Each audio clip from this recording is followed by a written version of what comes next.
दुनिया के 5 कीड़ों के अजीबोगरीब घरों की, जो न सिर्फ अनोखे हैं बल्कि पूरी तरह से वैज्ञानिक भी हैं। नंबर 1, दीमक का महल जैसा घर। दीमक को अक्सर लोग सिर्फ लकड़ी खाने वाला कीड़ा समझते हैं, लेकिन अगर आप इनके घर को देख लें तो आपकी सोच पूरी तरह बदल जाएगी। अफ्रीका और ऑस्ट्रेलिया में दीमक ऐसे ऊंचे ऊंचे टीले बनाती हैं जो कई बार 20 से 30 फीट तक ऊंचे होते हैं। हैरानी की बात यह है कि इन घरों के अंदर हवा के आने जाने की पूरी व्यवस्था होती है। बाहर चाहे जितनी भी गर्मी या ठंड हो, दीमक के घर के अंदर का तापमान लगभग एक जैसा बना रहता है। वैज्ञानिकों का मानना है कि दीमक के इन घरों से इंसानों ने आधुनिक वेंटिलेशन सिस्टम की प्रेरणा ली है। नंबर 2, ततैया का कागज से बना घर।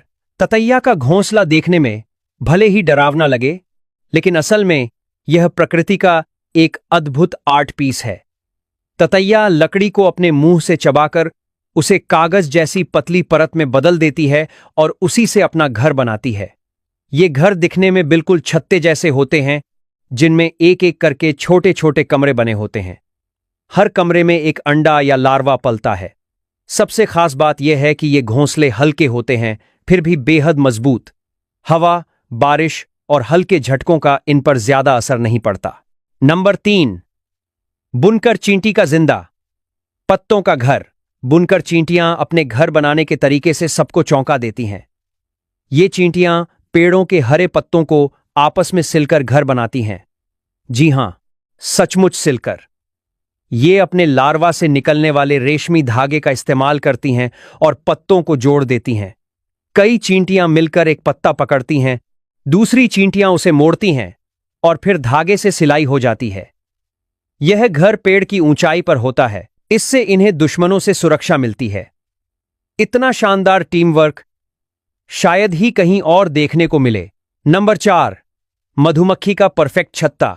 मधुमक्खियों का छत्ता तो आपने देखा ही होगा, लेकिन क्या आपने कभी सोचा है कि यह इतना परफेक्ट षटकोण आकार का ही क्यों होता है? वैज्ञानिक कहते हैं कि षटकोण सबसे मजबूत और जगह बचाने वाला आकार होता है। मधुमक्खियां मोम से छत्ता बनाती हैं और हर खाने का साइज लगभग एक जैसा होता है।